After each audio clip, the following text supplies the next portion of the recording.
Hello बच्चों, तो कैसे हैं आप सब। Welcome to the channel.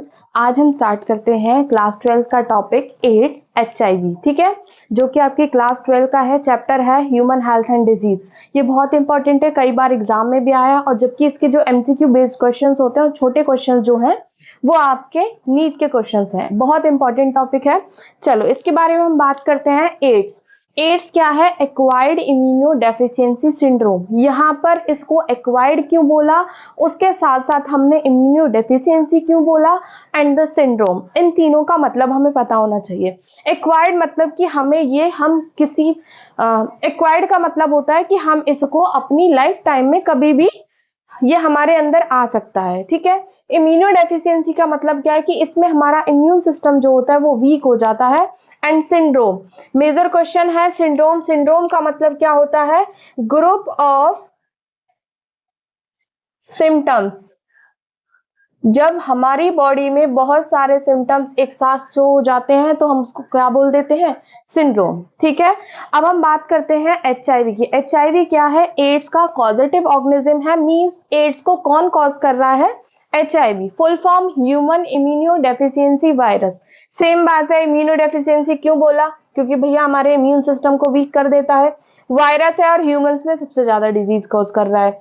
अब इसका स्ट्रक्चर ये है बेटा, ये आपको ध्यान में रखना है कि ह्यूमन इम्यूनो डेफिशिएंसी वायरस जो है वो आपका कैसा है? रेट्रोवायरस फैमिली से बिलोंग करता है। बहुत बार बच्चे कंफ्यूज हो जाते हैं राइनो वायरस और द रेट्रोवायरस। ठीक है। राइनो मतलब नोज, ऐसे याद रखना। राइनो मींस नोज, कि जो हमारी नोज में इंफेक्शंस कॉज करे, मींस वो कॉमन कोल्ड कॉज करता है। और HIV किससे बिलोंग है? रेट्रोवायरस से। ठीक है। सबसे पहले अगर मैं इसके स्ट्रक्चर के बारे में बात करूं, सर्कुलर फॉर्म, जो लिपिड बाइलेयर सेल मेम्ब्रेन बोले तो इस पर कुछ स्पाइक्स प्रेजेंट होते हैं। ठीक है। ये जो स्पाइक्स होते हैं they are made up of glycoproteins. यहां मैंने मेंशन भी किया हुआ है बेटा GP। इस GP का मतलब क्या है? That means the glycoproteins. ठीक, दो तरीके की हैं। जैसे कि इधर देखिए, ये जो बल्ब लाइक स्ट्रक्चर ऐसे बना ऊपर, इसका मतलब क्या है कि GP 120 और नीचे वाले के पास क्या है? GP 41। अब इसका रोल क्या होता है बेटा? दोनों का इनका रोल होता है GP का, ग्लाइकोप्रोटीन्स का, ये रिसेप्टर से अटैच होने में हेल्प करते हैं। ठीक है। ये कहीं बाइंड भी तो करेंगे, तो ये बाइंड करने में हेल्प कराता है। इवन देन जो GP 41 होता है, जब ये हमारी बॉडी में होता है तो बार बार इसको डिटैच करा देते हैं, जिसकी वजह से अभी एड्स की ड्रग जो है वो डिस्कवर नहीं हुई है। अब बात करते हैं स्ट्रक्चर के बारे में। It will contain single stranded RNA। ठीक है। ये बहुत बार आया है कि रेट्रोवायरस कैसा है, कि ये कैसा है बेटा? Single stranded RNA। इसके पास एंजाइम प्रेजेंट होता है, जो बीच में रेड कलर की डॉट लगाई है, डेट मींस क्या है कि उसके पास क्या प्रेजेंट है? एंजाइम। वो एंजाइम कौन सा है? रिवर्स ट्रांसक्रिप्टेज बोल दो या इन्वर्टेज बोल दो। ठीक है। आगे समझाऊंगी कि रिवर्स ट्रांसक्रिप्टेज को किस लिए यूज किया जाता है। और कैप्सिड, कैप्सिड क्या होता है? प्रोटीन कोट होता है। यहां देखिए कैप्सिड लिखा है, डेट मीन्स क्या है? Protein coat. ये दोनों जो है वो उसकी प्रोटीन कोट है। पहला वाला जो रेड कलर से मैंने बनाया है, ये है आपका न्यूक्लियो कैप्सिड P24, जो कि इनर साइड वाला होता है। ठीक है। रेड वाला अंदर की तरफ प्रेजेंट है, आप देख रहे हैं, दैट मीन्स वो कैसा है? इनर साइड वाला। बाहर की तरफ आप देख रहे हैं, that means nucleo capsid, that is form by the P18, मतलब प्रोटीन का बना है और 18 वाली फॉर्मेशन है। अब बात करूं तो फर्स्ट केस जो होता है बेटा 1981 में सबसे पहले USA में देखा गया था।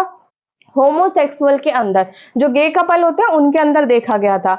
इंडिया में इसका सबसे पहला केस कब ऑब्जर्व करा गया? 1986 में। ठीक है।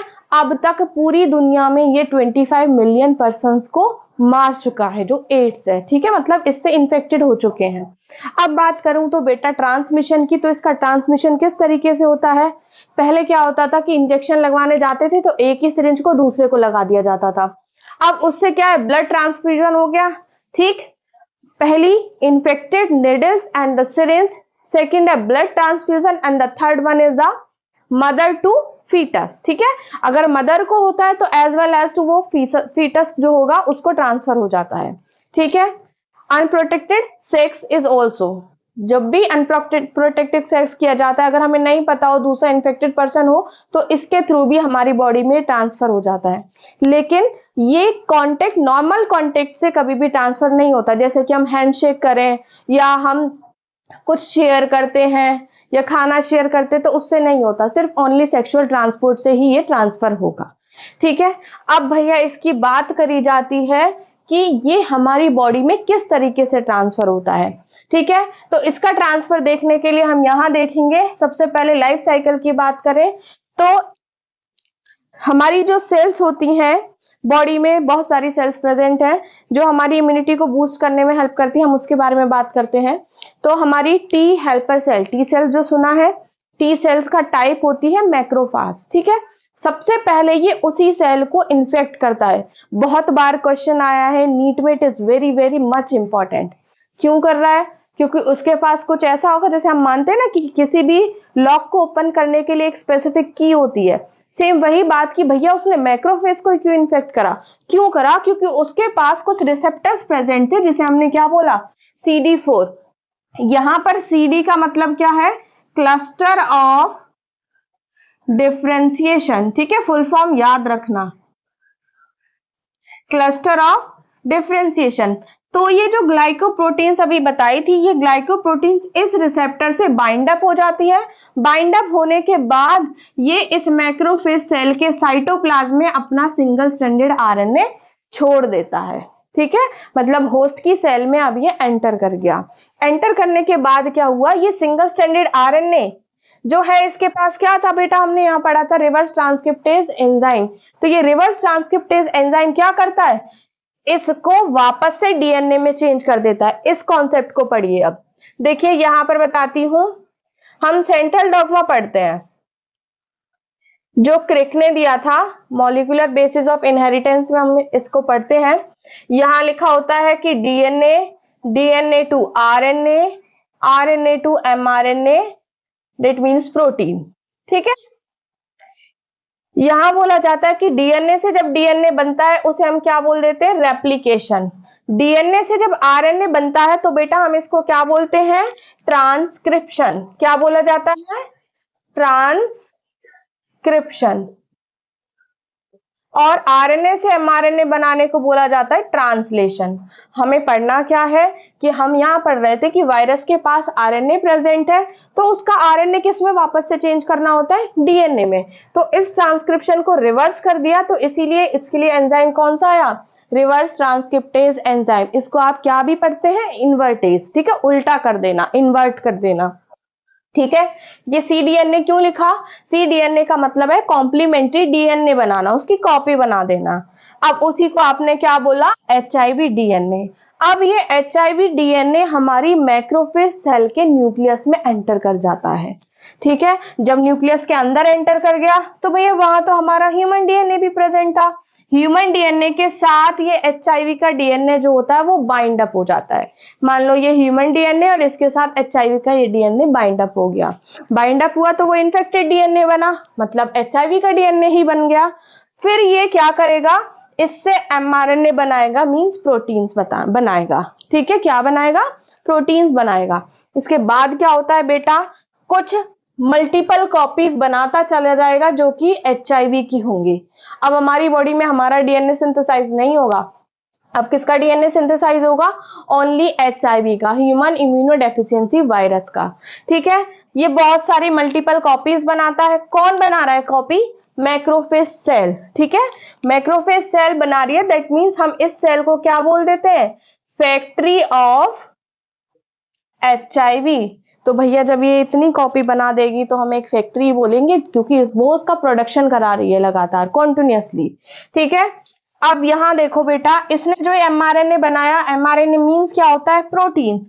लेकिन इसको अपने आप को मेंटेन करने के लिए भी क्या चाहिए, जैसे भैया इसका कैप्सिड प्रोटीन्स का प्रेजेंट है, उसको मेंटेन करने के लिए इसकी खुद की प्रोटीन भी तो चाहिए। कुछ जो अपना mRNA होता है वो कहाँ भेज देता है, राइबोसोम के पास। अब ये राइबोसोम क्या करता है, वैसे ही प्रोटीन बनाता है जो कि HIV को चाहिए अपने आप को मेंटेन करने के लिए।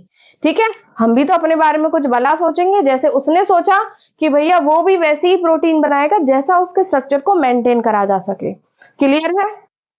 नेक्स्ट बात सुनिए, ये फिर क्या करता है, हमारी टी हेल्पर सेल को या और जो हमारी अदर इम्यून बूस्टर सेल्स होती है उनको इन्फेक्ट कर देता है। पर्टिकुलरली हम क्या पढ़ते हैं, टी हेल्पर सेल।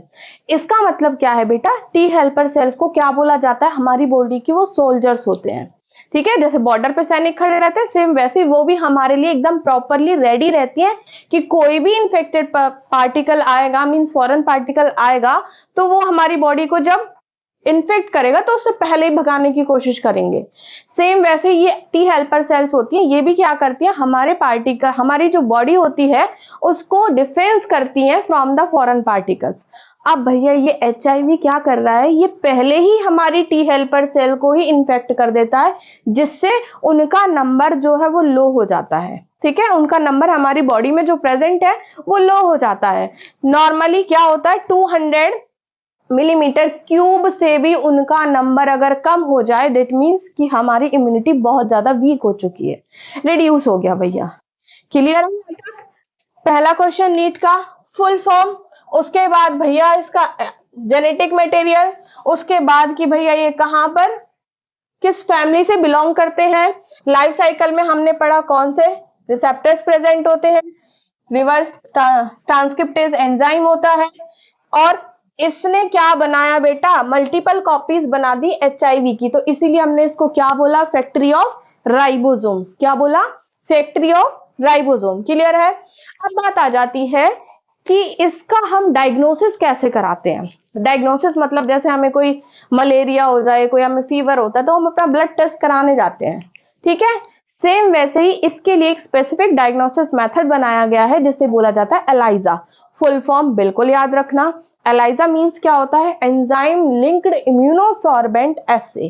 ठीक है, एंजाइम लिंक्ड इम्यूनोसॉर्बेंट एस्से, इसको बिल्कुल ध्यान में रखना। इसमें क्या होता है, एंटीजन और एंटीबॉडी का इंटरेक्शन कराया जाता है।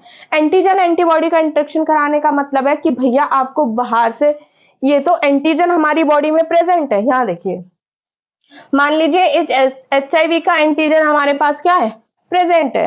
अगर मैं कुछ एंटीबॉडी को प्रोवाइड कराऊं जिसने इसके साथ बाइंडिंग शो कर दी, डेट मींस क्या है, इन्फेक्टेड पर्सन। अगर जिसने बाइंडिंग शो नहीं करी और वो क्या है, नॉट इन्फेक्टेड पर्सन। क्लियर है? चलो, अगर मैं इसके ट्रीटमेंट की बात करूं तो बेटा ट्रीटमेंट अभी तक इसके लिए कोई ऐसा रिकॉग्नाइज नहीं किया गया है पर्टिकुलरली कि इसके लिए कोई ड्रग हो, लेकिन हम क्या करते हैं, रेट्रोवायरस की फैमिली को सप्रेस करने के लिए, फैमिली से ही तो बिलोंग है एचआईवी, ठीक है, उसको सप्रेस करने के लिए हम एक ड्रग देते हैं जिसे बोला जाता है एंटी रेट्रोवायरल ड्रग। ठीक है, इस एंटी रेट्रोवायरल ड्रग को इसलिए दिया जाता है जिससे कि एचआईवी जो है वो अपनी स्लो ग्रोथ कर सके। पर्टिकुलरली उसको किल नहीं किया जाता, बस वो उसकी ग्रोथ को स्लो डाउन कर लिया जाता है। ठीक है, आई होप कि आपको लेक्चर क्लियर हुआ हो। Thank you so much.